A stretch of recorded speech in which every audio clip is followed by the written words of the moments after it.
எப்பொழுது புத்தகங்கள் குட்டன்பர்க்குடைய மெஷின் வந்து புத்தகங்கள் அடிக்க ஆரம்பிக்கப்பட்ட போது அப்பொழுதே அறிவு எல்லாருக்கும் பரவ தொடங்கிவிட்டது. அதனுடைய நீட்சி தொடர்ச்சி தான்.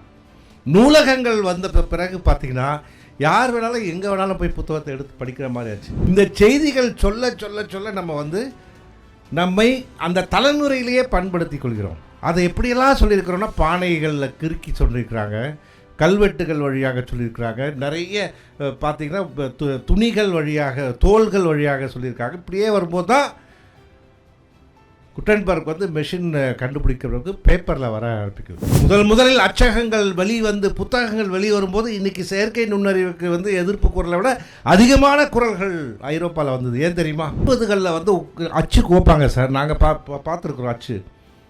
அப்போ எங்களுக்கு என்ன ஒரே வேலை தெரியுமா? எனக்கு அச்சகத்தில் அச்சு கோக்கிற கம்பாசிட்டரை பார்த்துக்கிட்டே இருக்கிறது தான் என்னுடைய வேலை.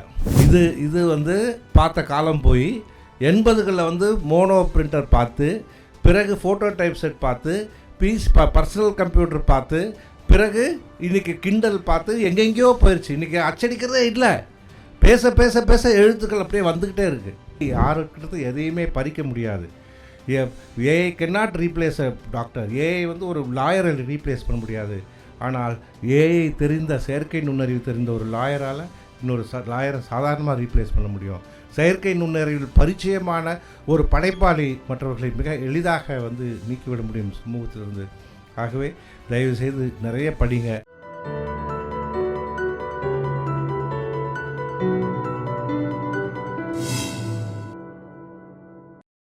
எதிர்கால எழுத்துக்களில் செயற்கை நுண்ணறிவின் தாக்கம் என்ற தலைப்பில் முனைவர் கோ ஒளிவண்ணன் அவர்கள் பேசவிருக்கிறார். இவர் பல்துறை புலமை கொண்டவர்.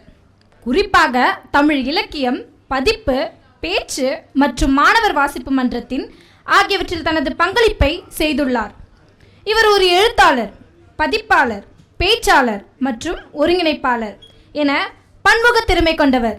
எனவே இவரை பேசுமாறு அன்புடன் அழைக்கின்றேன்.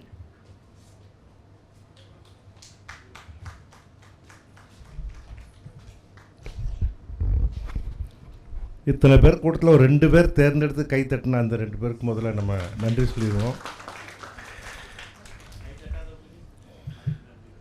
அது இப்போ சில பேர் வந்து முதல்ல டெலிவரி கொடுங்க, அதுக்கப்புறம் பே பண்ணுறோம். அது மாதிரி நீங்கள் முதல்ல பேசுங்க, அப்புறம் பார்க்கலாம் அப்படிங்கிறதுக்கு வாய்ப்பு இருக்குது. என்னுடைய ஒரு அடிப்படையான ஒரு சந்தேகம் எனக்கு எப்பவுமே வரும். எதுக்கு இந்த மாதிரி ஒரு பயிற்சி பட்டறைக்கு போனோம்? அதுவும் ரொம்ப நாள் கழித்து. இது வந்து கோடைக்கால பயிற்சி பட்டறைன்னு பார்த்தேன். ஆனால் இன்றைக்கி காலையில் கிளம்புறதா வேண்டாமான்னு யோசித்தேன். ஏன்னா குளிர்கால பயிற்சி பட்டறை ஆயிடுச்சு அப்படின்னு சொல்லி. இப்படி ஒரு ஒரு ஒரு அருமையான நாள் இது. அதாவது இன்றைக்கி கொஞ்சம் கூடுதலாக தூங்கியிருந்தால் யாருமே தவறுதலாக நினச்சிருக்க மாட்டாங்க. இன்றைக்கி எந்த வேலையுமே செய்யாமல் இருந்ததாலும் நினச்சிருக்க மாட்டாங்க. ஆனால் திடீர்னு மழை. நேற்று அடித்த வெயிலுக்கு இன்றைக்கி காலையில் வந்து நடைப்பயிற்சி கூட போகாமல் வந்து வீட்டில் அமைதியாக உட்காந்து சந்தோஷமாக இருந்த நாள்.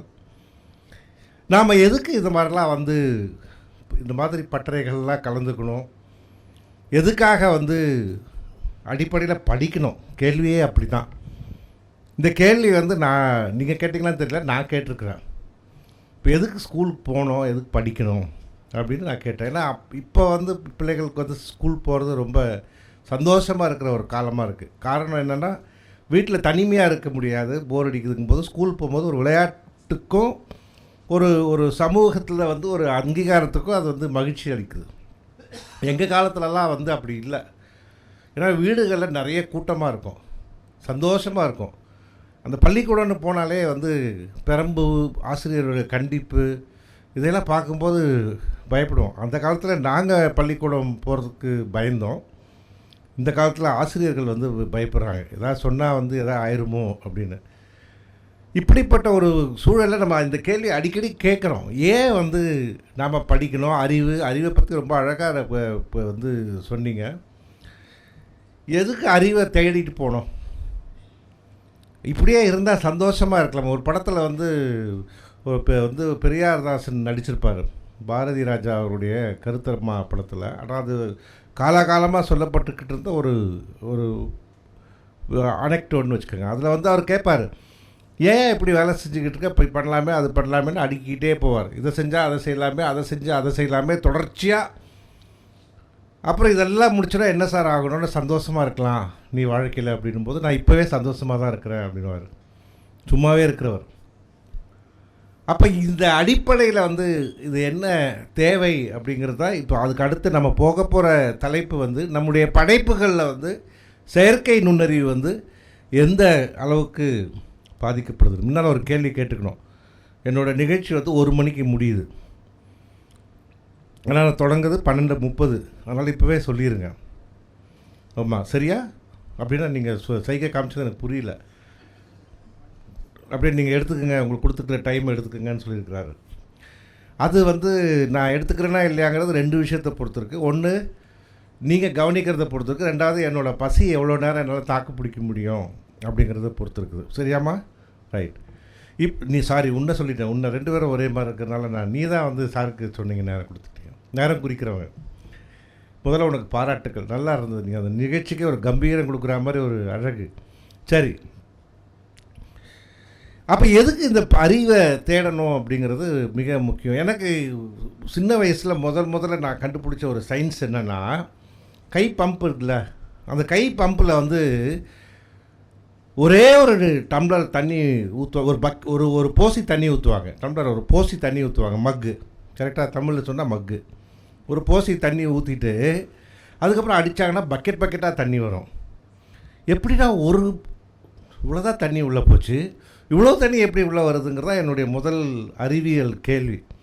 ஆனால் அதுக்கு வந்து பெருசாக ஆப்பிள் விழுந்த உடனே அவர் கேட்ட மாதிரி தான் நம்ம ஒன்றும் பெரிய புரட்சி நடக்கலை. சொன்ன அடுத்த ஒரே நிமிஷம் தலையில் தட்டி எங்கள் கசின் அண்ணன் சொன்னால், டேய் அப்போ தான் உள்ளே இருக்கிற ஏர் வெளியில் வரும், தண்ணி ஊற்றுறோம் அப்படின்னு சொன்னான். அவ்வளோதான் அந்த அறிவியல். அதே மாதிரி தான் இங்கே வந்து நம்ம சொல்கிறதுனால நிறைய விஷயங்களை நீங்கள் வந்து புதுசாக எடுத்துக்க போகிறதில்ல. ஏற்கனவே நீங்கள் படித்த விஷயங்கள், கேட்ட விஷயங்கள், அனுபவத்தின் வாயிலாக உங்களுடைய மூளையில் வந்து அப்படியே படிஞ்சிருக்கு. பல இடங்களில் லேயர் ஆஃப்டர் லேயர் அது ஒழிஞ்சிக்கிட்டு இருக்கு. நாம் இன்றைக்கி இந்த ஒரு நாள் இந்த தலைப்பை பற்றி பேசும்போது அந்த ஒரு போஸ்ட் தண்ணி ஊற்றுற மாதிரி தான். அப்போ அங்கேருந்து தண்ணி ஊற்றும் போது ஏர்லாக் போய் வெளியில் எல்லா செய்திகளும் உனக்குள்ளேருந்து வெளியில் வராது போல தான், இந்த தண்ணி வெளியில் வர்றது போல தான் இந்த செய்திகள் வெளியில் வரும். நான் வந்து நான் தொழில் செய்கிறவன். நான் வந்து முதல்ல அச்சகத்தில் தான் இருந்தோம். பிறகு வந்து பதிப்பாளர் ஆனேன். அதனால் எனக்கு பிடிச்ச விஷயம்னா, எந்த அச்சகமோ பதிப்புத்துறையோ எதுவாக இருந்தாலும் செமினாருக்கு வந்து போய் அட்டன் பண்ணுவேன். இவங்க உட்காந்துருக்கிற இந்த இடத்துல தான் நான் உட்காருவேன். அந்த இடத்துல தான் என்னுடைய ஃபேவரட் பிளேஸ் இது. அவர் கூட சொன்னார், பின்னால் உட்காருங்கன்னு சொன்னார். எனக்கு வந்து அது ரொம்ப பிடிச்ச இடம். அது வாஸ்துலாம் கிடையாது. அது ஏன் அங்கே உட்காருன்னா, அங்கே உட்காந்துன்னு வச்சுக்கோங்களேன், நேராக பேச்சாளரை பார்க்க முடியும், கவனம் சிதறாது. பின்னால் போய் உட்காந்து வச்சுங்களேன், 2 பேரும் குனிஞ்சிக்கிட்டு பேசிக்கிட்டே இருப்பான், ஏதோ ஒன்று செய்வான். ஒரு அம்மா அப்போ தான் அப்படியே பைக்குள்ளேருந்து தேடி ஏதோ எடுக்கிறது தேடிக்கிட்டே இருக்கும். என்னடா தேடுதுன்னு பார்த்தா ஒரு கர்ச்சீஃப் எடுத்து அப்படி துடைக்கிறதுக்காக அவ்வளோ நேரம் தேடும். நம்ம கவனம் வந்து அந்த அம்மா கர்ச்சீஃப் கிடைக்குமா கிடைக்காது. அதனால் இந்த இடம் வந்து எனக்கு மிக பிடிச்ச இடம். எந்த செமினார் ஒர்க் ஷாப் போனாலும் நான் உட்காந்து எழுதுவேன். இந்த டெல்லியில் பாம்பேலலாம் நடக்கிற செமினாருக்கு போனோன்னு வச்சுக்கலாம், அது ஆங்கில செமினாராக இருந்தால் கூட திடீர்னு பார்த்திங்கன்னா பேசிக்கிட்டு இருக்க ரொம்ப உணர்ச்சி வசப்பட்டார் வச்சுங்களேன், டக்குன்னு வந்து அவருடைய தாய்மொழிக்கு போயிடுவார், ஹிந்தியில் போயிடுவார். நமக்கு ஒன்றுமே வழங்காது.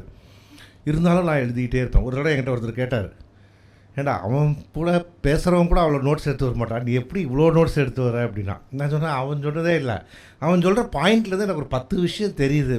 நமக்குள்ளே பதுங்கிக்கிட்டு இருக்கிறதான் வெளியில் வரும்போது, இல்லை எங்கேயோ கேட்டதை குறித்து வச்சுக்கிறோம் அப்படின்னு சொல்கிறோம். அது மாதிரி தான் இந்த பயிற்சி பட்டறைகள். இதை வந்து சென்ற ஆண்டுகள் வந்து நாங்கள் தொடங்கும் போது அப்போ ரொம்ப நெருக்கமாக இதை கூட இருந்து செஞ்சோம்.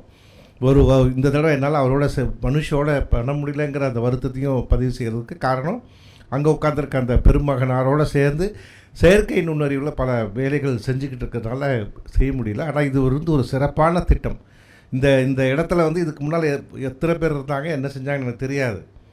சென்னை மாவட்ட நூலக ஆணையர் பொறுப்பில். ஆனால் அப்படி ஒரு பொறுப்பு இன்றைக்கி வந்து தமிழ்நாடு எங்கும் பேசப்படுது அப்படின்னு சொன்னால் அதுக்கு மிக முக்கிய காரணம் கவிஞர் மனுஷியபுத்திரன் அவர்கள். இதுக்கு நல்லா கைத்தட்டலைன்னா சாப்பாடு கிடையாது.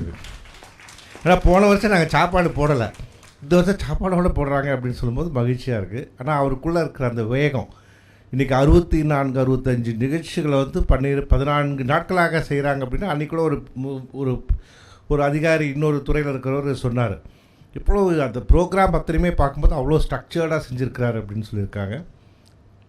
இதெல்லாம் வந்து பயன்படுத்தி தான் இப்போ எப்படி நகரத்தில் அங்கங்கே பூங்காக்கள் திறந்துருக்காங்க இல்லையா, எல்லோரும் பூங்காவுக்கு வராங்க எல்லோரும் நடக்கிறாங்களான்னு சொல்ல முடியாது.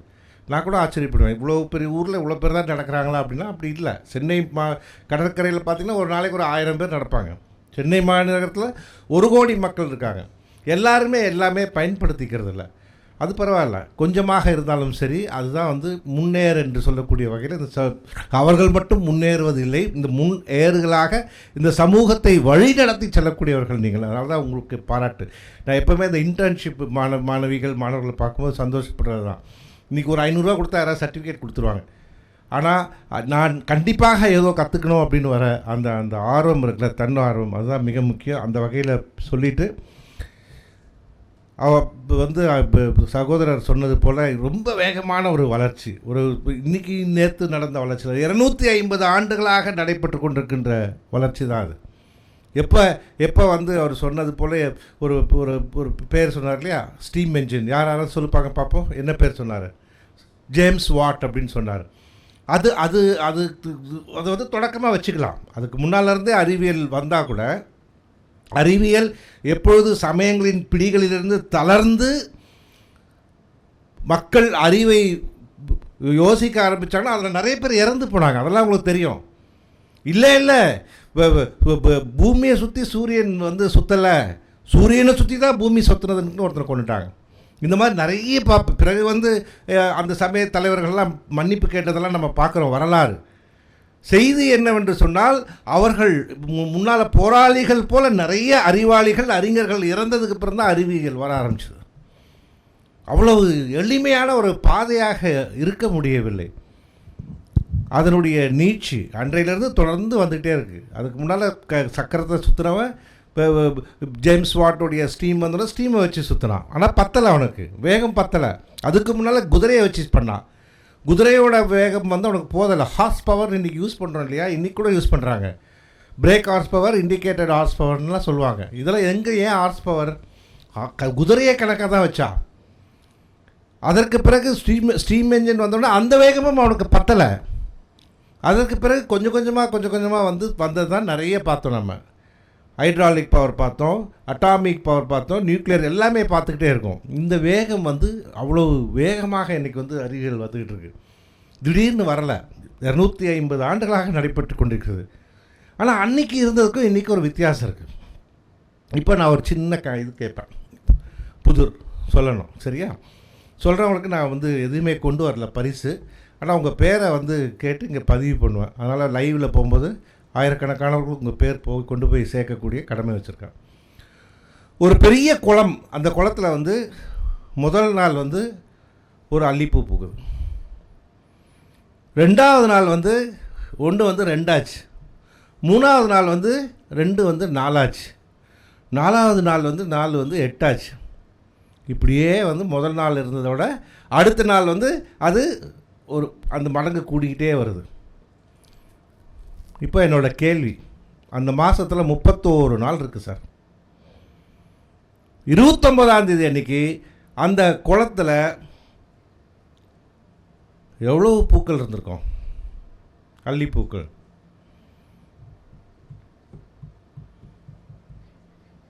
என்னம்மா புரியலம்மா?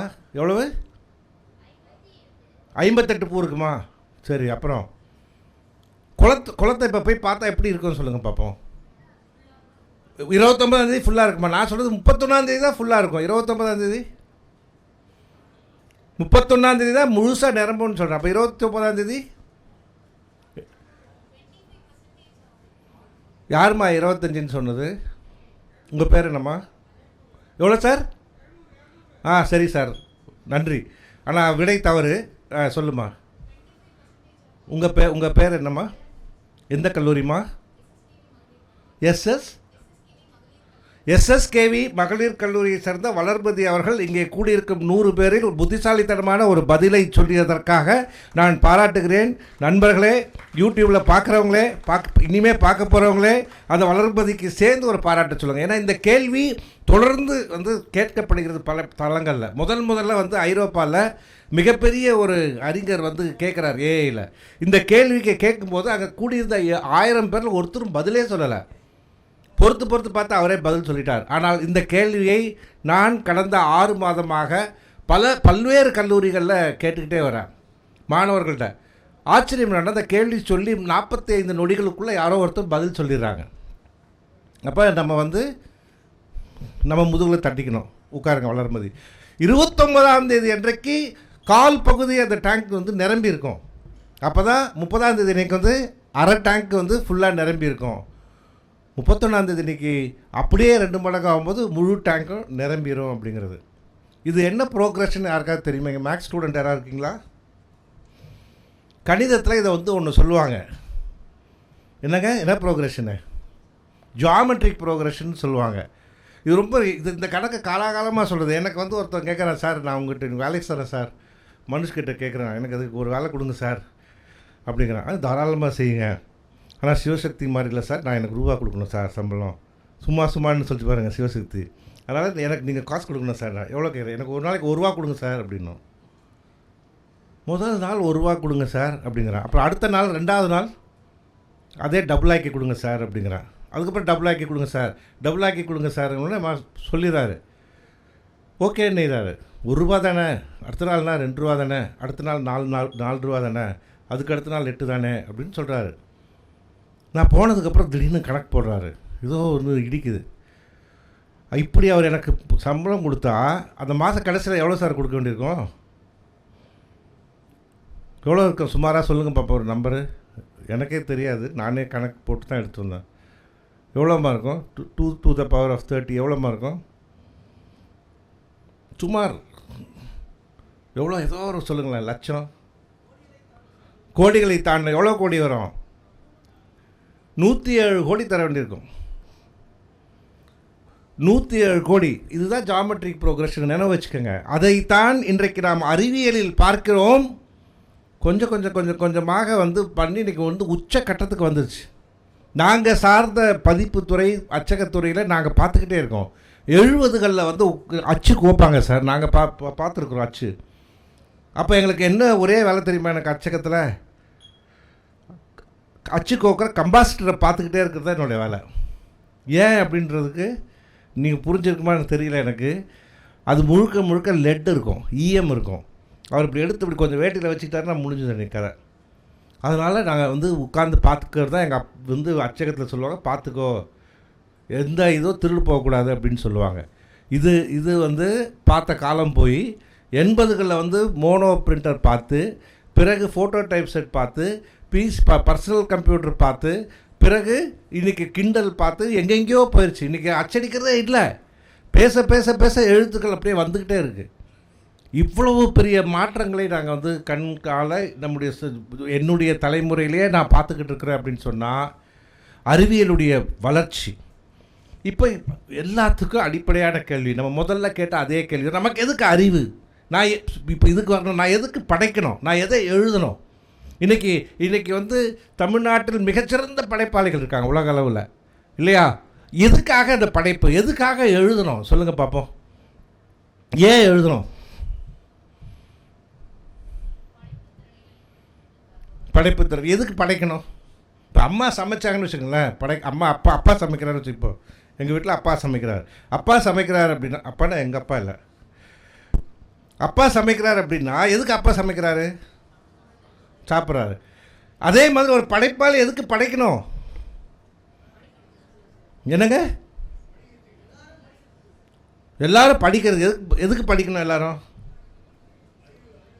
எதுக்கு அறிவு வரணும்? வாழ்வை சொல்லுங்க, மேம்படுத்திக்கிறது.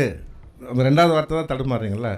செம்மைப்படுத்திக்கிறது, வளர்த்துக்கிறது, எல்லாத்துக்குமே தாண்டி நீங்கள் எவல்யூஷனில் பார்த்தீங்கன்னா நம்முடைய எவல்யூஷன் ஹியூமன் இங்கே எத்தனை பேர் வந்து நாம் எல்லாம் இந்த டார்வின் எவல்யூஷன்லாம் நான் நம்பலை, ஒரு நாள் நான் படைக்கப்பட்டேன் அப்படின்னு நீங்கள் நினைக்கிறவங்க இருக்கலாங்க. One fine day we were all created அப்படின்னு நினைக்கிறவங்க கிரியேட்டிவ் தியரி நம்பலாம், கிரியேஷனிஸ்ட் தியரியை, அதை நீங்கள் நம்பிக்கங்க. ஆனால் இன்றைக்கு நம்மிடத்திலே இருக்கின்ற தரவுகள், சௌரி சொன்னார் பாருங்கள், தரவுகள், டேட்டா, அதை எடுத்து வச்சுக்கிட்டு நீங்கள் அதை ப்ராசஸ் பண்ணும்போது கிடைக்கக்கூடிய விஷயங்கள் பார்க்கும்போது அப்படி நடந்திருக்கிறதுக்கு வாய்ப்பே இல்லை. அப்படி படிப்படியாக தான் வந்திருக்க முடியும்.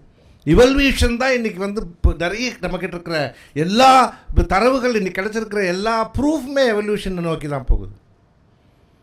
நாம் பேசுகிறது எல்லாமே வந்து ஒரு சில ஆயிரங்கள் ஆண்டுகள் தான். நம்மக்கிட்ட இருக்கிற எந்த ஸ்கிரிப்சர்ஸ்லையுமே எந்த நூல்லையுமே டைனோசரை பற்றி ஒரு குறிப்பே இல்லை, இல்லையா? Dinosaur predates our existence. நமக்கு பல கோடி ஆண்டுகளுக்கு முன்னால், கடைசியாக 25 கோடிகளுக்கு முன்னால் வந்து டைனோசர் இந்த உலகத்தை விட்டு போகுது. அதனால் நமக்கு அதை பற்றி ஒன்றுமே தெரியல. ஆக நம்முடைய எவல்யூஷன் தியரியில் நீங்கள் ஒரு 2 லட்சம் தான் நம்ம இருக்கிற இந்த ஹோமோசேப்பியன்ஸுங்கிறது 2 லட்சம் தான். நம்ம கூட பல இனங்கள் இருந்தது ஹோமோஸில், இல்லையா? ஹோமோ நிமிஷம் நிறைய இருந்தது. தெரியுமா உங்களுக்கு? யாராவது ஒரு பேர் சொல்லுங்கள் பார்ப்போம். ஹோமோ நியாண்டர்தல் யார் சொன்னது? ஹோமோ நியாண்டர்தல், ஹோமோ எரெக்டஸ்னு நிறைய இருக்குது, இல்லையா? ஃப்ளாரன்சிஸ் இருக்குது. இதில் எல்லா இனங்களிலும் தப்பி பிழைத்து பிற இனங்களை அழித்தோ அவற்றோடு இனக்கலப்பிலோ உருவான இனம் தான் இன்றைக்கி வந்து நம்ம நிற்கிற ஹோமோசாப்பியன்ஸ். ஒரு ஆஃப்டரால் ஒரு 60,000 வருஷத்துக்கு முன்னால், ஒரு 75, ஏன் ஆஃப்டரால்னு சொல்கிறேன், 60,000 வருஷம் ஆஃப்டரால் உனக்குன்னு தோணும். நம்முடைய பூமி பந்து இந்த தோன்றி 450, the life of this earth is 450 கோடி, லட்சம்லாம் இல்லை, இங்கேயோ போய் 60 கேள்விப்பட்டேன் பேசுனது. 450 கோடி ஆண்டுகளுக்கு முன்னால் இந்த பந்து உயிர்கள் வாழ்வதற்கு தகுதி பெற்ற ஒரு வந்து கோளாக மாறுது. அதில் நம்ம வந்து ஆஃப்டரால் 75,000 80,000 தான் நம்ம வந்து. ஏன் அதை சொல்கிறோன்னா, அப்போ தான் நம்ம வந்து மைக்ரேஷன் ஆரம்பிக்கிறோம். நம்முடைய இனம் 2 லட்சம் வருஷமாக இருக்கலாம்.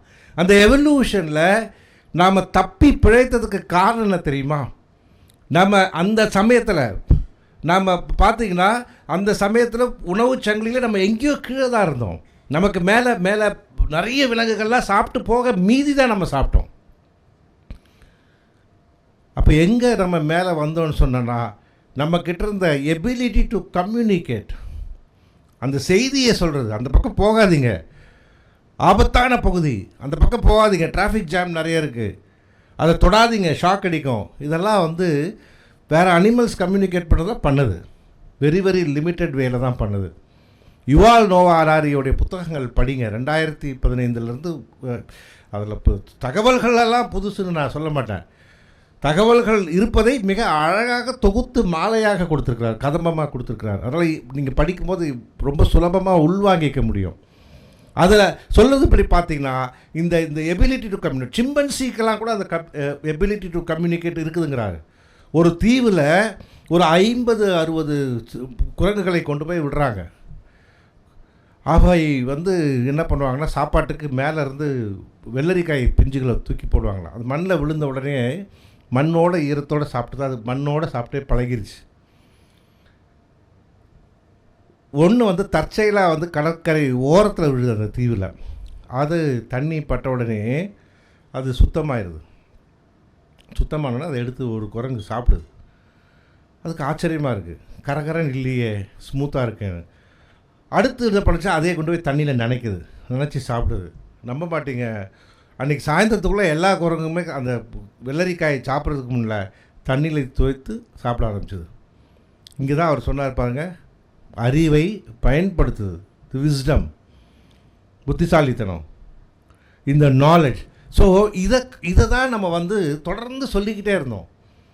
சொன்னால் பத்தாது, நம்மகிட்ட மொழி கிடையாது. அப்போ தான் ஓவியங்கள் பாறைகளில் கீற ஆரம்பித்தான். ரொம்ப ஃபேமஸான இந்த இதை பார்த்துருப்பீங்க இல்லையா? ஒரு மனிதன் 2 கையில் புளி வச்சுக்கிட்டு நிற்கிற மாதிரி ஒரு ஓவியம்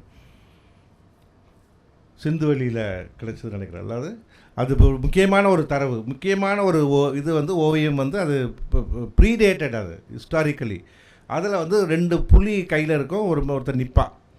இந்த ஓவியம் வந்து நமக்கு சொல்லக்கூடிய செய்தி என்ன?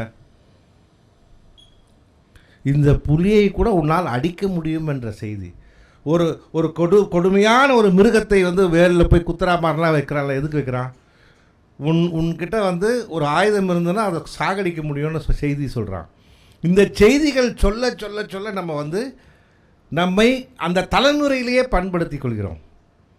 அதை எப்படியெல்லாம் சொல்லியிருக்கிறோன்னா, பானைகளில் கிறுக்கி சொல்லியிருக்கிறாங்க, கல்வெட்டுகள் வழியாக சொல்லியிருக்கிறாங்க, நிறைய பார்த்திங்கன்னா துணிகள் வழியாக, தோள்கள் வழியாக சொல்லியிருக்காங்க. இப்படியே வரும்போது தான் குட்டன்பர்க் வந்து மெஷின் கண்டுபிடிக்கிறதுக்கு பேப்பரில் வர ஆரம்பிக்குது. முதலில் அச்சகங்கள் புத்தகங்கள் வெளிவரும்போது இன்றைக்கி செயற்கை நுண்ணறிவுக்கு வந்து எதிர்ப்பு குரலை விட அதிகமான குரல்கள் ஐரோப்பாவில் வந்தது. ஏன் தெரியுமா? எதுக்காக இருக்கும்? அறிவு எல்லாருக்கும் போயிடக்கூடாது. சுந்தர் காலையில் அருமையாக வந்து விளக்கி சொன்னார். நூலகங்கள் எரிக்கப்பட்ட வரலாறு. ஏன் நூலகங்கள் எரிக்கப்பட்டது? அறிவு சிம்பிளி வந்து இட்ஸ் மை ட்ரெஷர், என்கிட்ட இருக்கிற சொத்து. அந்த சொத்தில் தான் நான் வந்து இந்த இடத்துல உட்காந்துருக்குறேன். நான் அதை உங்கள்கிட்ட கொடுத்தா நீங்களும் எனக்கு சமமாக வந்துடுவீங்களே. அந்த அறிவு போயிடக்கூடாதுங்கிறதுக்காகத்தான் மூடி வைக்கப்பட்டது. எப்பொழுது புத்தகங்கள் குட்டன்பர்க்குடைய மெஷின் வந்து புத்தகங்கள் அடிக்க ஆரம்பிக்கப்பட்ட போது அப்பொழுதே அறிவு எல்லாருக்கும் பரவ தொடங்கிவிட்டது. அதனுடைய தொடர்ச்சி தான்.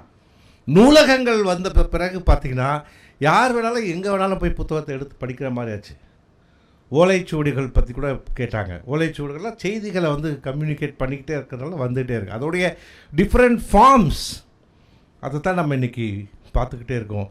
ஆகவே நண்பர்களே, இந்த படைப்புங்கிறது வந்து அவசியமானது. ஏதோ எனக்கு பொழுது போலங்கிறதுக்காக நான் வந்து எழுதுறது இல்லை. எத்தனையோ விஷயங்கள் இருக்குது.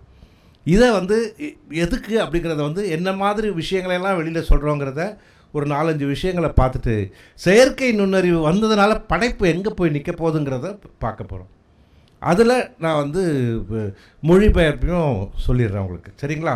இப்போ முதல்ல வந்து இந்த நான் ஏன் எழுதுகிறேன், ஏன் கவிஞர் வந்து இன்றைக்கி வந்து நான் தமிழ் உலகம் போற்றக்கூடிய மாபெரும் கவிஞர் தன்னுடைய மனசில் இருக்கிற விஷயங்களை எல்லாம் எழுதுகிறார். நேரத்தோடு எழுதுகிறார், அந்த நேரத்தையும் குறிக்கிறார். அப்போ நமக்கு தெரிஞ்சுக்கிறோம், என்ன தெரிஞ்சுக்கிறோம்? இவர் இந்த உணர்வுகள், இந்த இரவு அவருக்கு வந்து விட்டது, அந்த நேரத்திலும் அந்த உணர்வுகளை வந்து கொண்டு போய் சேர்க்கிறார். தன்னுடைய அனுபவத்தை பகிர்கிறார். அந்த அனுபவங்கள் வந்து நிறைய விஷயம். இந்த இடத்துல இங்கே ரேம்ப் இருக்குது. நான் வந்து 1980 நினைக்கிறேன் முதல்ல இந்த அரங்கத்துக்கு வந்தேன். அன்னிலேருந்து இன்றைக்கி பார்க்குறேன், இப்போ தான் வந்திருக்கு. தன்னுடைய அனுபவங்களை வந்து அவர் எழுதும்போது மற்றவர்களுக்கு அது அறிவாக போய் பயன்படுது. த டைரி ஆஃப் ஆனி ஃப்ராங்க்னு ஒரு புக்கு பார்த்துருக்கீங்களா, படிச்சிருக்கீங்களா? 2ஆம் உலகப் போர்லேருந்து அந்த இதில் மாட்டிக்கிட்ட ஜூ கேர்ள் வந்து ஒரு 12 வயசு பொண்ணு எழுதின தன்னுடைய அனுபவங்களை வந்து எழுதின டைரி சும்மா உலகத்தையே ஒரு உலுக்கிடுச்சு. அந்த எழுத்து சாதாரண டைரி தான். அதில் எழுதின விஷயங்கள் படிக்க கண்களில் கண்ணீர் வருது. நானெல்லாம் வந்து ஒரு வகையில் வந்து பார்த்திங்கன்னா நம்ம பல விஷயங்களை வந்து பார்க்காமே வந்துட்டோம். ஆனால் அப்படிப்பட்ட ஒரு கொடுமை ஏன் இப்போ சமீபத்தில் கூட ஒரு படம் வந்து பயங்கரமாக பிச்சுக்கிட்டு ஓடுது. என்ன படம்? அந்த படம் பேர் இப்போ பயங்கரமாக ஓடுது ஒரு படம். என்ன பேர் இது? என்னங்க? இங்கிலீஷ் படம். நான் கூட இங்கிலீஷ் படம் தான் நினச்சி பார்த்தேன். கடைசியாக பார்த்த இங்கிலீஷ் படம் நான் அதான். அருமையான படம். என்னத்துக்கு அந்த படத்தில் அப்படி என்ன இருக்குது புரியுதா உங்களுக்கு? அதில் அந்த படத்தில் எவ்வளோ வாட்டி சிரிச்சிருப்பீங்க. ஆனால் அந்த சிரிப்பை தாண்டி எங்கேயோ ஒரு சின்ன ஒரு சோகம் இருக்குல்ல, ஒரு இழை ஓடுதில்ல. அந்த பையன் இருக்கான்ல, எனக்கு அந்த பையனை பார்க்கும்போது ஆனி ஃப்ராங்க் தான் ஞாபகம் வந்தது. அந்த குட்டி பையன் இருக்கான்ல, அந்த ஆனி ஃப்ராங்க் புக்கை படித்தவங்களுக்கு எல்லாருமே அந்த பையனை வந்து அந்த பொண்ணோட தான் ரிலேட் பண்ணுவாங்க. அவன் கேட்பான்ல, உங்கள் ஃப்ளைட் ஜேர்னி எப்படி இருந்ததுன்னு கேட்பான். ஏன் அந்த படத்தை சிலாக்கிக்கிறாங்களா பார்த்துக்கு. இன்றைக்கி எப்படி அதை கம்யூனிகேட் பண்ணியிருக்கான், சும்மா கத்துறா மாதிரி. உடனே பையன் பார்த்து ரொம்ப நல்லா இருந்தது சார் அப்படின்னுவான். அந்த இடத்துல அவன் அழுதுருந்து ஒரு க்ளோஸ்அப் ஷாட் வச்சு இப்படி அப்படிலாம் ஒன்றுமே கிடையாது. ஆகவே நண்பர்களே, அனுபவங்களை சொல்கிறது தான். பெருமாள் முருகனுடைய மாதொரு பாதகன் இன்றைக்கு தமிழ் உலகத்தை உலகம் முழுக்க வந்து தமிழா யூ மீன் பெருமாள் முருகன் அப்படின்னு தமிழ் இலக்கிய வட்டாரத்தை நாங்கள் வந்து சந்திச்சுக்கிட்டே இருக்கிறோம். அது சம்மந்தமான ஆட்களில் பார்க்குறோம்ல, இந்த இதில் உலகம் முழுக்க பார்க்கும்போது தமிழ் பெருமாள் முருகன் அப்படின்றானா, பெருமாள் முருகனுடைய அந்த அனுபவங்களை கோர்த்து அவர் நமக்கு சொல்கிறாரு. அந்த மாதொரு பாதகன் கதை இப்போ வந்து படிச்சிருப்பீங்க, மாதொரு பாகன், சரியா? அந்த மாதொரு பாகனுடைய கதையில் அவர் வந்து ஒரு அருமையான ஒரு ஒரு ஒரு விஷயத்தை சொல்லுவார். அதுதான் கான்ட்ரவர்ஷியல் ஆச்சு. ஆனால் இன்றைக்கி பாருங்கள், தெருக்கு தெரு அதுதான் இருக்குது. நான் கூட சொல்லுவேன், 25 வருஷமாக நாங்கள் வந்து எழும்பூரில் காசா மேஜர் சாலையில் ஒரு அலுவலகம் வச்சுருக்கோம். அந்த அலுவலகம் அப்படியே தான் சார் இருக்குது அப்படின்னா. ஆனால் அதுக்கப்புறம் பார்த்தீங்கன்னா செயற்கை கருத்தரிப்புன்னு தொடங்கி 2 பேர் பெரிய பெரிய பில்டிங் ஆப்போசிட் வந்துட்டாங்க. இன்றைக்கு வந்து அது பெரும் தொழிலாக போய்விட்டது. அப்போது பெருமாள் முருகனுடைய கதை மூலமாக நாம் வந்து அந்த ஒரு அனுபவத்தை பெற்றுக்கொள்கிறோம். அப்போ எழுதுறது வந்து முதல்ல வந்து அனுபவங்களை கொடுக்குது. ரெண்டாவது வந்து எழுதுறது வந்து கற்பனைகள் வந்து மிக முக்கியம். மற்ற விலங்குகள் கற்பனை செய்தாங்கிறது நமக்கு தெரியாது, நமக்கு தெரியல, இன்ன வரைக்கும் இருக்கலாம், தெரியல. ஆனால் நம்முடைய கற்பனைகள் தான் நம்மளை வந்து அடுத்த தளத்துக்கு கொண்டு போகுது. பகல் நேரத்தில் உட்காந்து என்னையா பண்ணின்னு இருக்கிறேன்னு கேட்டால் ஒருத்தர் சொன்னான், கற்பனை பண்ணிகிட்டு இருக்கேன் சார். அதுக்கு ஏன்னா தூங்கினா தானே சார் கனவு வரும் அப்படின்னா. அதுக்கு அப்துல் கலாம் சொன்னது தான் நினைவு வருது, கனவுகள் என்பது தூக்கத்தில் வருவதல்ல, அதே தான்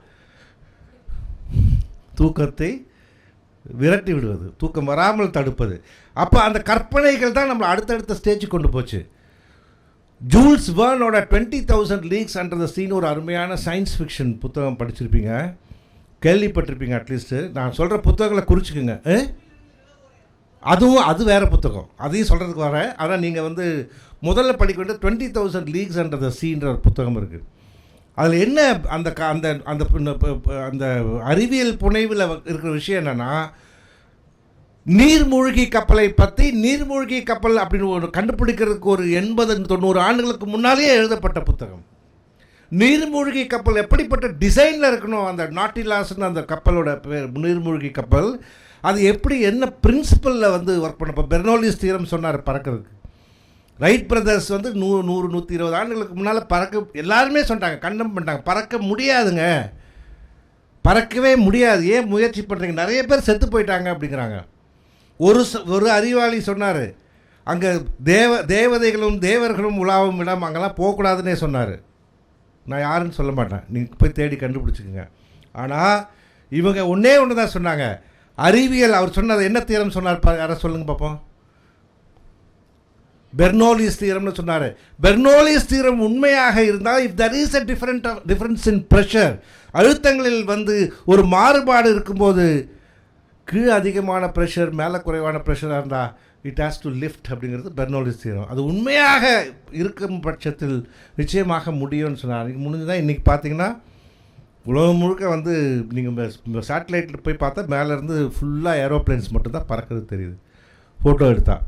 ஆக அறிவியல் வந்து இந்த இமேஜினேஷன் இஸ் இம்பார்ட்டண்ட். அது 20,000 Leagues இருக்கிறதா தம்பி சொன்னார் பாருங்கள். என்ன சொன்னார், பூமியிலிருந்து நிலவுக்கு, man's journey to the moon, அது journey to the centre of the earth, இப்படிலாம் நிறைய எழுதுகிறாங்கன்னா உங்களுடைய கற்பனையினுடைய அறிவியலுக்கே கற்பனை தான் வழி சொல்லுதுங்கிறத புரிஞ்சுக்கணும். தமிழில் கூட வந்து சுஜாதா எழுதின புக்கு ஒன்று இருக்குது, என் இனிய இயந்திரா. பிறகு அதுதான் இந்திரன் ஒரு படம் வந்தது. அதில் வந்து ஒரு ஒரு ஒரு இப்போ சிவாஜி கூட பேருனா ரஜினிகாந்த் கூட ஒரு பொண்ணு இருக்கும், அது பேரை கூட மறந்து, ஏதோ ஒரு இல்லைங்க இன்னொரு பொண்ணு இருக்கும், பொம்மையாக வருமே, அது நிலா ஏமி ஜாக்சன், கரெக்ட். இந்த ஏமி ஜாக்சன் வந்து பார்த்திங்கன்னா அது வந்து இயந்திரமாகவே வரும், எழுதி வச்சுக்கோங்க. இப்போ வந்துகிட்டே இருக்குது. சைனாவில் கிட்டத்தட்ட 1 மில்லியன் வந்து அந்த மாதிரி வந்து ஆட்கள் போலீஸ் எல்லாம் உருவாக்கிட்டான். போலீஸ் மாதிரியே நிற்குது, போலீஸ் மாதிரியே நடக்குது, போலீஸ் யூனிஃபார்மில் இருக்குது. ஆகவே இதெல்லாம் வந்து இந்த கற்பனைகள் தான் வந்து அறிவியலுக்கு புகட்டும் வழி வகுக்கும். அதனால் எழுதுறது மிக முக்கியம், கற்பனை கொண்டு போக முடியும். அடுத்தது எம்பத்தி இல்லையா? அந்த எம்பத்தி தானே நம்ம அந்த திருக்குறள் 2000 வருஷத்துக்கு முன்னால் சொல்லிச்சு. இன்னொருத்தர் நிலையிலேருந்து நீ யோசிக்கிறது, அவங்களுக்கு வந்து நல்லது சரியாக நினைக்கிறது அறிவுன்னு சொல்லிடுற இல்லையா? ஆக அந்த எம்பத்திக்கு வந்து அடுத்தவங்க நிலையிலேருந்து பார்க்குறதுக்கு, புரிஞ்சிக்கிறதுக்கு, நான் வந்து இவங்களாக தான் பிறந்திருக்கணும், அவங்களுடைய துயரத்தை அறிஞ்சிக்கணுன்றது அவசியமே இல்லை. நீ இப்படி பிறந்திருந்தால் தான் தெரிஞ்சிருக்கும் எங்கள் கஷ்டத்தைன்னு சொல்லுவாங்க. இல்லை, நான் அப்படி பிறந்திருக்க வேண்டிய அவசியம் இல்லை, நான் அவர்களுடைய உணர்வுகளை புரிந்து கொள்ள வேண்டும் என்று சொன்னால் அவர்களுடைய எழுத்துக்கள் வந்து வழி சொல்லும். அது நமக்கு எல்லாருக்குமே தெரியும். 2 ஃபேமஸான புக்கு வந்து உலக அளவில் வந்து டு கில்லிங் எ மாக்கிங் பேர்டுன்னு ஒரு புக் ஆர்பர் லீயோடது படிச்சிங்கன்னா எப்படி வந்து அந்த டிஸ்கிரிமினேஷன், ரேஷியல் டிஸ்கிரிமினேஷன் வந்து இருந்தது அப்படிங்கிறது. அந்த புத்தகத்தை கூட அவங்க தான் திறனாய்வு செஞ்சாங்க. ஒரு சின்ன கான்ஃப்ளிக்ட் ஆஃப் இன்ட்ரெஸ்ட் இருக்குதுன்னு நினைக்கிறேன். நான் ஆரம்பிக்கும் போது மணி 12:35. நான் கேட்டேன் 1/2 மணி நேரம் பேசணுமா ஒன்று, நீங்கள் அந்த 1 மணி நேரம் எடுத்துக்கங்கன்னு அவர் சொன்னார். அது நீங்கள் மறந்துட்டீங்கன்னு நினைக்கிறேன். இருந்தாலும் நான் குறைச்சிக்கிறேன். சரி, வந்துட்டேன். ஆமாம், இது சொல்லிடுறேன். ஒரு குறிச்சிக்கணும் நேரத்தை எப்போ தொடங்கணும். சரி சார், சிவா. அடுத்தது வந்து எம்பத்தி.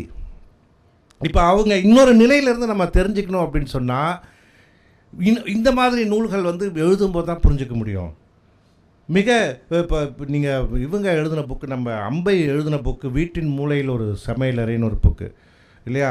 அந்த ரொம்ப ஃபேமஸ் வந்து அந்த தோசை கணக்கு சொல்லுவாங்க. தமிழ்ச்செல்வன் கூட சொன்னார், நான் தோசை சாப்பிட்றதை யோசிக்கிறேன் அப்படின்னாரு. நான் அதை பார்த்துக்கிட்டு விட தோசை சுடுறது எப்படின்னு கற்றுக்க ஆரம்பிச்சிட்டேன். இப்போ பழைய கணக்கெலாம் சரி பண்ணிக்கிட்டே இருக்கிறேன். எவ்வளோ ஃபாஸ்ட்டாக முடிக்க முடியுமோ அவ்வளோ தோசையை நம்ம வீட்டில் இருந்து செஞ்சு கொடுத்துடணும், செய்யணும் அப்படின்னு நினைக்கிறோம். இதை நாம் எங்கிருந்து உணர்கிறோம்? ஒரு பெண்மணி அதை எழுதும்போது இது சிரிச்சிட்டு போகிற விஷயம் இல்லை, எவ்வளோ சிந்திக்க வேண்டிய விஷயம். அது எவ்வளோ நேரத்தை வீணாக்குகிறார்கள். இதை வந்து ஒரு கதை மூலமாக, தன்னுடைய புதினத்தின் மூலமாக அவர்கள் கடத்துகிறார்கள், நம்ம தெரிஞ்சுக்கிறோம். அதே மாதிரி இன்னொருத்தருடைய எமோஷன்ஸை புரிஞ்சுக்கிறதா. இப்போது நீங்கள் வந்து ரொம்ப மனசு வருந்தி போயிருக்கீங்கன்னு வச்சுங்களேன், ரொம்பவும் வந்து உடஞ்சி போயிட்டோம், இனி இந்த உலகமே இல்லை அப்படின்னு சொன்னால் என்ன செய்வோம்? எதோ செய்வாங்க இல்லையா? சில பேர் தன்னுடைய உயிரை மாய்த்து கொள்வார்கள். சில பேர் அதுக்கு யார் காரணமோ அவங்கள போய் அடிச்சுட்டு வருவாங்க. சில பேர் யாரோடையும் பேசாமல் போய் உட்காந்துருப்பாங்க. எது வேணால் செய்யலாம். ஆனால் the best form of letting out your emotions, especially when you are depressed, people say writing is the best அப்படிங்கிறாங்க. நீங்கள் அந்த உணர்வுகளை வெளியே கொண்டு வந்து கொட்டுங்கன்றாங்க. இந்த சிமந்தா நாகோசி அடிசின்னு ஒரு ரொம்ப ஃபேமஸ் வந்து ஒரு ரைட்டர். இவங்க வந்து எல்லாத்துக்குமே தெர் இஸ் நோ சிங்கிள் ஸ்டோரின்னு ஒரு ஸ்பீச் நீங்கள் போய் பார்க்கணும். எல்லாத்துக்குமே ஒரு முன்முடிவோடு வந்து ஒருத்தர் சொன்னாங்கன்னா அவங்களாம் இப்படி தான் இருப்பாங்கன்னு முடிவு பண்ணிக்குவாங்கள்ல. ஓ நீயா அப்படின்னு ஒரு முடிவு கட்டுறாங்கல்ல, அதை பண்ணி அந்த முன்முடிவோடு அணுகிறத வந்து மிக வேதனையோடு அவர்கள் எழுதின கட்டுரை பேசுனது வந்து டெட்டில் வந்து ஒரு லட்சக்கணக்கானவர்கள் பேசுகிறாங்க. அதை நீங்கள் படிக்கணும். தமிழில் படிக்கிறதா இருந்தால் லதா எழுதின டாய்லெட் சீட்டை வந்து படிக்கணும். ரொம்ப வந்து அருமையான புத்தகங்கள். இதெல்லாம் வந்து ஏன் சொல்ல வரேன்னா, நீங்கள் ஏன் படைக்கணும் அப்படின்னு சொன்னால் இதுதான் முக்கியம். எல்லாத்த விட தாண்டி 2000 வருஷத்துக்கு கழித்து இன்றைக்கும் திருவள்ளுவரை பற்றி பேசுகிறோம், ஷேக்ஸ்பியரை பற்றி பேசுகிறோம். ஏன்? இவர்களெல்லாம் ஒரு லெகசியை விட்டுட்டு போகிறாங்க. ஆகவே எழுதுவது முக்கியம். இப்போ முக்கியமான வந்து கட்டத்துக்கு வந்திருக்கிறோம். என்ன இவைகள் இந்த செயற்கை நுண்ணறிவு காலத்தில் இப்போ நம்ம கேட்க கேள்வி வந்து அடிப்படையான கேள்வி வந்து, நான் இப்போ எழுதுறதுல என்ன எழுத முடியும்? எல்லாமே அது எழுதுது. உண்மை வந்து நீங்கள் என்ன எழுதணும்னு நினைக்கிறீங்க எல்லாத்தையுமே அது எழுதுது. எதை எப்படி எழுதணும்னு கேளுங்க, அதையும் அது வந்து எழுதி காட்டுது. இன்றைக்கி வந்து எனக்கு ஒரு நல்ல கரு கொடு, பிளாட் கொடு, இல்லை எனக்கு வந்து கதாபாத்திரம் கொடு, இல்லை எனக்கு ஒரு காலத்தை நிர்ணயித்து சொல்லு, இடம் சொல்லு, மொழி நடை சொல்லு, எல்லாவற்றையுமே இன்றைக்கு தீர்மானிக்கக்கூடிய அளவிற்கு வந்துவிட்டது. இதுக்கு வந்து நீங்கள் பயிற்சி கொடுக்க இது கொஞ்சம் கொஞ்சமாக மாஸ்டர் பண்ணிக்கிறது. நாங்கள் வந்து அதை வந்து அனுபவிக்கிறோம், பார்க்குறோம். 6 மாதத்துக்கு முன்னர் இருந்த செயற்கை நுண்ணறிவு வேறு, இன்றைக்கி வேறு. அப்போ எல்லாமே அதை எழுதிக்கிட்டே இருந்தால் அது மட்டும் இல்லை, நான் எழுதுகிற ஒரு ஸ்டோரியை, ஒரு கதையை, எனக்கு இதை வந்து இதே வந்து சார்ல்ஸ் டிக்கன்ஸ் காலத்தில் எழுதியிருந்தால் எப்படி இருக்கும்? விக்டோரியன் ஏஜ் காலத்தில் எழுதியிருந்தால் எப்படி இருந்திருக்கும்? இல்லை ரொமான்டிசம் பண்ணி காலத்தில் எழுதியிருந்தால் எப்படி இருக்கும்? இல்லை போஸ்ட் கலோனிசம் காலத்தில் எழுதியிருந்தால் எப்படி இருக்கும்? இல்லை மாடர்ன் லிட்ரேச்சராக இருந்தால் எப்படி இருக்கும்? இல்லை இன்றைக்கி போஸ்ட் மாடர்னிசம் ட்ரேட்ஸோடு எழுதணுன்னா எப்படி எழுத முடியும்னு சொன்னால், ஒரே கதையை வந்து பல்வேறு வடிவங்களில் கொடுக்குது. அப்போது கடைசி கேள்வி இதுதான் நான் வந்து உங்கள்கிட்ட சொல்ல வரேன். இப்படி எல்லாத்தையுமே அது செஞ்சிச்சுன்னா அப்புறம் எனக்கு என்ன சார் வேலை? நான் ஏன் சார் எழுதணும்? இந்த செயற்கை நுண்ணறிவில் நான் விலகி போயிடுவேனா அப்படின்னு கேட்டால் இல்லை. இப்போ தான் நம்முடைய கற்பனையின் உச்சத்துக்கு செல்ல முடியும். நீங்கள் என்ன வேணாலும் கொடுத்து அதை எழுத சொல்லலாம். இந்த சூழல், இந்த 13வது நாள், நாளையோட 14 நாட்கள் நடக்கின்ற இந்த பயிற்சி பற்றி உன்னுடைய அனுபவத்தை இதெல்லாம் கொடுத்து ஃபீட் பண்ணி எழுத சொன்னால் அது எழுதும். இன்னும் கொஞ்ச நாள் போனால் அதுவே பார்த்துட்டு அதுவே எழுதும். இங்கே நிகழ்ச்சிகள் வந்து இப்போ காணொலியில் இருக்குது, அது வந்து ரெக்கார்ட் ஆகிருக்கு. அது வந்து it can extract that information and give a summary. எல்லாம் செய்யலாம். ஆனால் எங்கே மிஸ் பண்ணோம் அப்படின்னு சொன்னால், ஒவ்வொருவருடைய பார்வை வந்து ஒன்று, ஒவ்வொருடைய அனுபவம் வந்து வேறு வேறு. இந்த அனுபவங்கள்ங்கிறது வந்து வித்தியாசமான அனுபவம். நான் இதே ஒரு மட்டும் சொல்லிவிட்டு முடிச்சுக்கிறேன், நேரம் வந்து இப்போ மிக முக்கியம். இந்த அனுபவத்தை மட்டும் சொல்கிறேன். இது வந்து ஒரு 30-35 ஆண்டுகளுக்கு முன்னால் இருக்கும். நான் வந்து எப்போ என்ன பருவம்னா, நான் MBA ஜாயின் பண்ணுறது முன்னால் வந்து ஒரு ஏன் அப்படிங்கிறது முக்கியம். என்னென்னா இந்த MBA என்ட்ரன்ஸ் அதெல்லாம் முடிஞ்சு விடுங்க. அதுக்கப்புறம் வந்து ஒரு இறப்பு நடக்கு.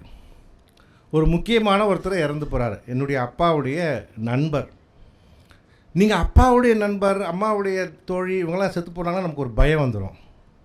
அதுவும் அந்த சின்ன வயசில் என்ன பயம் வரும்னா, ஐயோ அப்படின்னு நினைப்போம். நம்மளால் அது போகிறதுக்கு அவ்வளோ கஷ்டம். எங்கள் அப்பா வாழ்னார், ஏன்னா டெத் எஜுகேஷன் இஸ் இம்பார்ட்டன்ட்னு கூட்டிகிட்டு போகிறாரு. நான் அங்கே போனோடனே போய் எல்லோரும் போல் நின்றுட்டே இருக்கிறோம். அங்கே உட்காந்துருப்பாங்கல்ல லேடிஸ், அதில் பார்க்கணும் ஒரு பொண்ணு உட்காந்துருக்கு. அதை பார்த்துட்டு அது என்னையே பார்த்துட்டு அதுக்கு ஒரு ஆச்சரியம். உடனே அது தன்னுடைய 2 புருவத்தை அப்படி தூக்கி, நீ இங்கே அப்படின்னு கேட்குது. நான் உடனே வந்து எங்கள் அப்பாவை காமிச்சு, எங்கள் அப்பாவுக்கு அது ஃப்ரெண்டு அப்படின்னு சொல்கிறேன். யார் அப்படின்னா, நாங்கள் 2 பேரும் MBA என்ட்ரன்ஸ் எக்ஸாம் ஒன்றா எழுதினவங்க. அது எழுதுறதுக்கு முன்னே பேசினவங்க, என்ட்ரன்ஸ் எக்ஸாம் முடிச்சுட்டு வரும்போது பேசினோம். அதுக்கப்புறம் அது தொடர்பே இல்லாமல் போயிடுச்சு. அது பிள்ளைக்கு கிடைக்கல, அது வேறு எங்கேயோ போய் படிச்சிச்சு. அது இல்லை செய்தி என்னென்னா, அந்த வீட்டில் நான் இங்கே உட்காந்து அவங்கள வந்து பார்த்து சைகைகள் மூலமாகவே பேசிக்கிட்டே இருக்கிறோம்.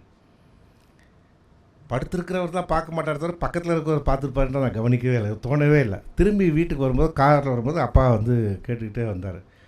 அவர் வந்து சொல்லும்போது சொல்கிறாரு, நீ ஒரு டெத்தில் போனால் எப்படி பிஹேவ் பண்ணணும்னு நீ கற்றுக்கணும். நீ இப்படி இது ஏதோ வந்து ரொம்ப நாள் கழித்து மீட் பண்ணுற மாதிரி 2 பேர் பேசிக்கிட்டே இருக்கீங்களே, அந்த யாராவது வேறு யாராச்சும் பார்த்துட்டு தான் எப்படி இருந்திருக்கும் அப்படிங்கிறத அவர் சொல்கிறார்.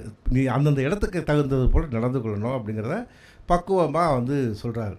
இப்போ செய்தி என்னன்னு சொன்னால், எனக்கு அவர் சம்பந்தமான எதாவது காதில் வாங்கினாலோ பேசினாலோ அந்த டெத்தை விட நாங்கள் நடந்த அந்த அனுபவம் தான் எனக்கு நிற்குது. இந்த அனுபவம் வந்து ஏஐக்கு கிடைக்காது, இந்த அனுபவம் சௌரிராஜனுக்கு கிடைக்காது. ஒவ்வொருவருக்கும் ஒவ்வொருடைய அனுபவம் வருது இல்லையா? அந்த அனுபவங்களை வந்து that is the uniqueness of that இது எக்ஸ்பீரியன்ஸ். இதுதான் மிக முக்கியம். இதுதான் நம்மளை வந்து எவல்யூஷனில் காப்பாற்றிக்கிட்டு வந்தது. It's just a tool. இது வந்து ஒரு கருவி. முதல்ல கால்குலேட்டர் வாங்கி போடும்போது எங்கள் தாத்தா என் தலையில் வந்து குட்டினார். ஏன் தெரியுமா? கால்குலேட்டர் பயன்படுத்தாத மூளை மங்கி விடும் அப்படின்னு சொன்னார். ஆனால் அவர் போகிறதுக்குள்ளேயே பிசிலாம் வந்துருச்சு, பர்சனல் கம்ப்யூட்டர்லாம் வந்துருச்சு. ஆகவே அறிவியலை தடுக்க முடியாது, வந்து கொண்டு தான் இருக்கும். இது எப்படி படைப்புகள் போகும் அப்படின்னு சொன்னால், இது வந்து நான் இப்போ இன்றைக்கி இல்லை, ஒரு 7-8 வருஷத்துக்கு முன்னே இதை பற்றி நான் எழுதியிருந்தேன். படைப்புகள் எப்படி போகும்னா, இட் பிகம் இன்டராக்டிவ் க்ரியேஷன் தான் வரும் இனிமேல். இன்டராக்டிவ் க்ரியேஷன் அப்படிங்கிறது படிக்கிறவங்க, வாசகர்கள். இன்றைக்கி வந்து எழுதுகிறவங்க நிறைய பேர் அப்படி எழுதுகிறாங்க. அதை வந்து தே கால் இட் அஸ் மாடர்னிஸ்டிக் ட்ரைட்ஸ்ன்னு சொல்கிறாங்க. அதாவது எழுதும் போதே நிறைய விஷயங்களை விட்டுறணும், படிக்கிறவன் புரிஞ்சுக்கிட்டோம், அவனுக்கு ஒரு ஸ்பேஸ் கொடுன்னு சொல்கிறாங்க இல்லையா? இனிமேல் அப்படி இல்லை. படிக்கிறவர்கள் வந்து அந்த கதையின் போக்கையோ இல்லை வந்து எதை வேணாலும் அவங்களுக்கு வேண்டியதை வந்து திருத்தி கொள்ள முடியும். இல்லை அவர்கள் கதைக்குள்ளே ஒரு மாந்தராக உள்ளே போயிட்டு திரும்ப வெளியில் வர முடியும்னு கூட சொல்கிறாங்க. இன்றைக்கி கூட பார்த்து ஏதோ ஒரு சினிமா சமீபத்தில் வந்திருக்குன்னு சொன்னாங்க. இதே மாதிரி வந்து தி கேரக்டருக்குள்ளே சினிமா ஒருத்தர் போய் பார்த்துட்டு அந்த கேரக்டர் இந்த கேரக்டர் மிக்ஸ் பண்ணுற மாதிரி இந்த மாதிரி நிறைய செய்திகள் வரும். ஆகவே என்னுடைய அன்பான வேண்டுகோள், எழுதுறதுக்கு முன்னால் படிக்கிறது மிக முக்கியம். படித்தாதான் எழுத முடியும். நீங்கள் வந்து தொட்டனை தூரும் மணர்கேணி மாந்தர்தம் கட்டணை தூரும் அறிவுங்கிற மாதிரி, நீ மேலே ஓவர் ஹெட் டேங்க்கில் தண்ணி இருந்தால் தான் இங்கே போய் இப்படி திருப்பினா தண்ணி வரும் இல்லையா? தண்ணியே வரல அப்படின்னா அர்த்தம் மேலே தொட்டியில் தண்ணி இல்லைன்னு அர்த்தம். அதே போல் நமக்கு வந்து மிக முக்கியமானது வந்து கல்வி வந்து பெற வேண்டும் அப்படின்னு சொல்லிட்டு, இறுதியாக இன்றைக்கி மொழிபெயர்ப்பு அப்படியே மாறிவிட்டது. மொழிபெயர்ப்பு வந்து ஒரு உச்சக்கட்டத்துக்கு போயிருக்கு. இன்னும் கூட பண்ணாதுன்னு சொல்கிறதா தவறு. நாங்கள் 2 ஆண்டு காலமாக வந்து மொழிபெயர்ப்பு பணிகளில் செஞ்சுக்கிட்டே வரோம். ஏறத்தாழ 16 புத்தகங்கள் செய்திருக்கிறோம். முதல்ல செய்த புத்தகத்துக்கும் இங்கே அமர்ந்திருக்கிறாங்க அவங்க கூட ஒரு மொழிபெயர்ப்பாளர், முதல்ல செஞ்ச புத்தகத்துக்கும் இன்றைக்கும் நிறைய வித்தியாசம் பார்க்குறோம். 2வது, நீங்கள் வந்து ஒரு லீகலாக ஒரு அக்கௌண்ட் வச்சுக்கிட்டு பண்ணால் தான் அது சரியாக வரும். லீகலானா paid version of the software வச்சுருந்தா தான் நீங்கள் அதை திரும்ப திரும்ப ஒரு புத்தகத்தை வந்து செய்யும்போது அதால் வந்து புரிஞ்சிக்குது. நீங்கள் நிறைய பேச வேண்டிய அவசியம் இல்லை. இதுதான் நாம் இன்றைக்கி வந்து நீங்கள் ஏற்கனவே ஏஐ பற்றி பேசியிருப்பாங்க, ஏஜென்டிக் ஏஐன்னு சொல்லியிருப்பாங்க, கேள்விப்பட்டிருப்பீங்க இல்லையா? சொன்னாங்களா ஏஜென்டிக் ஏஐன்னு? அதை நோக்கி தான் உலகம் நகர்ந்து கொண்டிருக்கிறது. யார் யார் எதில் சிறப்பாக வந்து தயார் பண்ணுறோமோ அதில் ஏஐ வரக்கூடியது. என்னுடைய அன்பான வேண்டுகோள், ஏஐ யாருக்கிட்ட எதையுமே பறிக்க முடியாது. ஏஐ cannot ரீப்ளேஸ் அ டாக்டர். ஏஐ வந்து ஒரு லாயரை ரீப்ளேஸ் பண்ண முடியாது. ஆனால் ஏஐ தெரிந்த, செயற்கை நுண்ணறிவு தெரிந்த ஒரு லாயரால் இன்னொரு லாயரை சாதாரணமாக ரீப்ளேஸ் பண்ண முடியும். செயற்கை நுண்ணறிவில் பரிச்சயமான ஒரு படைப்பாளி மற்றவர்களை மிக எளிதாக வந்து நீக்கிவிட முடியும் சமூகத்திலிருந்து. ஆகவே தயவுசெய்து நிறைய படிங்க, செயற்கை நுண்ணறிவு குறித்து நிறைய விஷயங்களை தெரிஞ்சுக்கங்க அப்படின்னு சொல்லி மீண்டும் ஒரு முறை இதுபோல் ஒரு காலங்களில் மிக தொடர்ந்து நல்ல பணிகளை செய்து வருகிற எவ்வளோ பேருக்கு வந்து வந்து வந்து அந்த அறிவுங்கிற இதை வந்து விதையை வந்து தூவிக்கிட்டே போகிறார். அதனால் அவருக்கு என்ன பலன் கிடைக்கணும்? ஒன்றும் கிடைக்காது, எனக்கு தெரிஞ்சு பெருசாக கிடையாது. ஆனால் அதன் மூலமாக இந்த சமூகம் வந்து பெரிய அளவுக்கு வந்து பெரிய உங்களை போன்றவர்களெல்லாம் நாளைக்கு வளர்ந்து தோப்புகளாக மாறக்கூடிய ஒரு சோலையாக மாறக்கூடிய ஒரு வாய்ப்பை அவர்கள் உருவாக்கி கொண்டிருக்கிறார்கள். அவர்களுடைய இந்த பணி மென்மேலும் சிறக்க வாழ்த்து. அவருக்கு உற்ற துணையாக இருக்கின்ற சூழலுக்கும் நன்றி கூறி விடைபெறுகிறேன். நன்றி, வணக்கம். கேள்வி நேரம். மாணவர்களுக்கு ஏதாவது கேள்விகள் இருந்தால் கேட்கலாம். நானே ஒரு கேள்வி கேட்குறேன். Yes sir. இப்போது ரீடிங் பொறுத்த வரைக்கும் ஃபியூச்சரில் என்ன ஆகும்னு சொல்கிறாங்கன்னா, இப்போ ஒரு மிகப்பெரிய நாவல் இல்லை ஒரு கவிதை தொகுப்பு எதுவாக எடுத்துங்க, ஒரு ஆய்வு நூல், இது என்ன சொல்லுதுன்னா அப்படின்னு சொல்லி ஏஐ ரொம்ப சுருக்கமாக வந்துட்டு பாயிண்டாக பண்ணி கொடுக்குது. இப்போ நீங்கள் ஒரு தஸ்தவேஸ்கியோட ஒரு நாவலை பற்றி கேட்டால் கூட இதுதான் அந்த நாவலுடைய சாரம்னு ஒரு 20 பாயிண்ட் கொடுத்துருது. அப்படியே இந்த போக்கின் காரணமாக ஒரு ஆய்வு நூலையோ அல்லது புத்தகங்களை முழுமையாக படிக்கணுங்கிற மனநிலையோ எதிர்காலத்தில் வந்து குறைய ஆரம்பிச்சிரும் அப்படின்னு இன்றைக்கி ஒரு டிஸ்கஷன் இருக்குது. இதை நீங்கள் பற்றி என்ன நினைக்கிறீங்க? நல்ல கேள்வி இது. இப்போ ஒரு புத்தகத்தையே படிக்காமல் இருக்கிறவங்களுக்கு இப்போ அவர் சொன்னது போல் நீங்கள் வந்து சம்மரி கேட்டு செய்யலாம். ஆனால் ஒரு புத்தகத்தை வாசிக்கணும் அப்படின்னு நினைக்கிறவங்களுக்கு முன்னே விட அதிகமாக இருக்கும். நான் என்னுடைய அனுபவமே, ஒரு புத்தகத்தை நம்ம படித்து முடிக்கும்போது ஒரு 70% 80% தான் என்னால் காம்ப்ரிஹெண்ட் பண்ண முடியுது. படித்து முடிச்சோன்னா அதில் இருந்து செய்திகள் கேட்டால் ஒரு 70% 80% அப்படி தான் செய்ய முடியும். அதே நான் குறித்து அடிக்குறிட்டு நோட் பண்ணி எழுதுனா 90% வரைக்கும் கூட போகலாம். ஆனால் அதே புத்தகத்தை செயற்கை நுண்ணறிவின் மூலமாக நான் படிக்கும்போது 98% வரை என்னால் காம்ப்ரிஹெண்ட் பண்ண முடியும். நீங்கள் கேட்டது போல் முதல் கேள்வி சம்மரி, அது மட்டும் இல்லை. அந்த புத்தகத்தில் இருக்கிற இப்போ நான் வந்து நான் நன்கு படித்த ஒரு புத்தகத்தை வந்து அதில் கொடுத்துட்டு அதில் கேட்டேன், இதில் எத்தனை விதமான இடங்களில் வந்து அவர் வந்து உதாரணங்கள் சொல்கிறார், அதை மட்டும் லிஸ்ட் பண்ணுங்கள். எத்தனை இடங்களில் வந்து நெகிழ வைக்கிறார், உதாரணம் கேட்குறார். அப்போது நீங்கள் வந்து ஒரு ஆராய்ச்சியாளன் போக்கில் செல்லும்போது நிறைய டிசெக்ட் பண்ணி கற்றுக்க முடியுது அப்படின்னு சொல்கிறேன். என்னென்னா, நான் ஒரு புத்தகத்தை கையில் எடுத்து வச்சுக்கிட்டு இப்படியே படித்து நேரத்தை வந்து கொடுக்கறதுக்கு வேண்டிய காலம் குறைவு. இப்போ எப்படி தினம் வந்து 1 மணி நேரம் காலையில் நடக்கிற விளக்கு தான் என்னுடைய நடைப்பயிற்சி நான் வச்சுருக்கேனே தவிர, மீதி நாள் முழுக்க நான் வந்து பல இடங்களுக்கு போகணுங்கும்போது வாகனத்தை பயன்படுத்துகிற மாதிரி ஒரு நாளைக்கு நான் வந்து ஒரு 7-8 புத்தகங்களை பற்றி செய்திகள் வேண்டும் என்று அப்படின்னு சொன்னால் எனக்கு இது வந்து இந்த டூல் பயன்பட தான் செய்ய போகுது. எனக்கு தெரிஞ்சு இன்னும் வாசிப்பினுடைய ஆழத்துக்கு செல்ல முடியும். இப்போ உங்கள் கவிதையை எடுத்து, நேரம் இல்லை, உங்கள் கவிதை எடுத்து நான் வேணால் அனுப்புகிறேன் பாருங்கள். அந்த கவிதையில் நீங்கள் என்ன சொல்ல வரீங்க, எது சொல்லாமல் விட்டீங்க.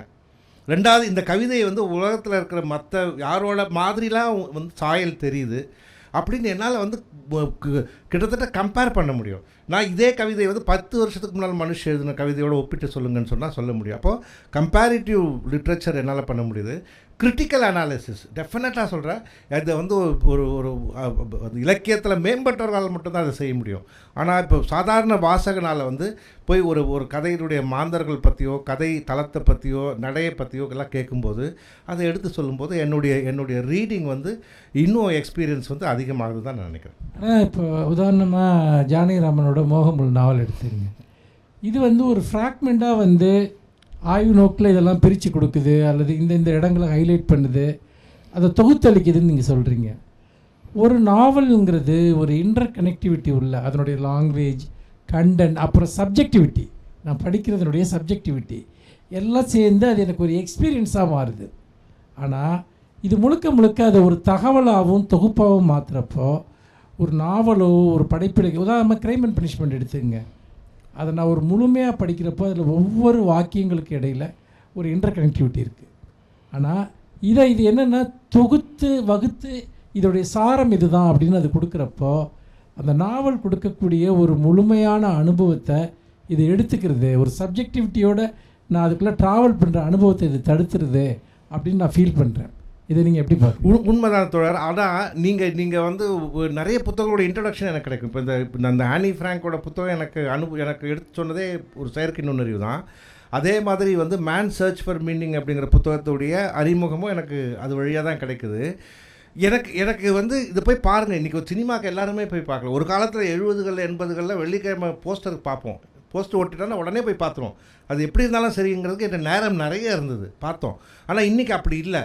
ஊரே அந்த படத்தை சேர்ந்து எதுவும் குறிப்பாக இந்த மாதிரி இளைஞர்கள் சொன்னாங்கன்னா நிச்சயமாக போகக்கூடாது, ஏன்னா அவங்க டேஸ்ட்டுக்கு தான் அந்த படம் இருக்கும், நம்மளை மாதிரி பூமர் காலங்களுக்கு ஒத்து வராது அப்படின்லாம் பலவிதமாக அனலைஸ் பண்ணிட்டு தான் ஒரு படத்துக்கு போகிறோன்னா அந்த டைம் இந்த 2.5 hours இது. அதே 2.5 மணி நேரம் இதே சத்தியம் தேட்டரில் வரிசையில் நின்று டிக்கெட் வாங்கின ஒரு காலமும் இருக்குது. அப்போ அதை பற்றி பெருசாக யோசிக்கலை. ஆகவே இன்றைக்கி வந்து அந்த எக்ஸ்பீரியன்ஸை எடுத்துருங்கன்னே சொல்லலை. அந்த எக்ஸ்பீரியன்ஸை நோக்கி இவ்வளோ நல்லா இருக்கா இந்த புத்தகம் அப்படின்னு சொன்னால் நம்ம அதை போய் படிக்கத்தான் செய்ய போகிறோம். கண்டிப்பாக அது வந்து இப்போ நீங்கள் சொன்னது போல் நாவல் எக்ஸ்பீரியன்ஸ்லாம் வந்து படிக்கிறதுல வர மாதிரி வேறு அனுபவமே இல்லை. ஆனால் வேறு எத்தனையோ விதமான நான் ஃபிக்ஷன் ஆர்டிகல்ஸு இப்போ வந்து ரிசர்ச் புக்ஸ் அப்படின்னு சொல்லும்போது இது பயனளிக்கும்னு நினைக்கிறேன். மற்றவங்க கேள்விகள்?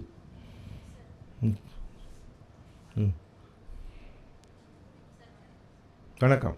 கேக்குதா? கேட்குது, எனக்கு கேட்குது. ஏஐ டிரான்ஸ்லேஷனில்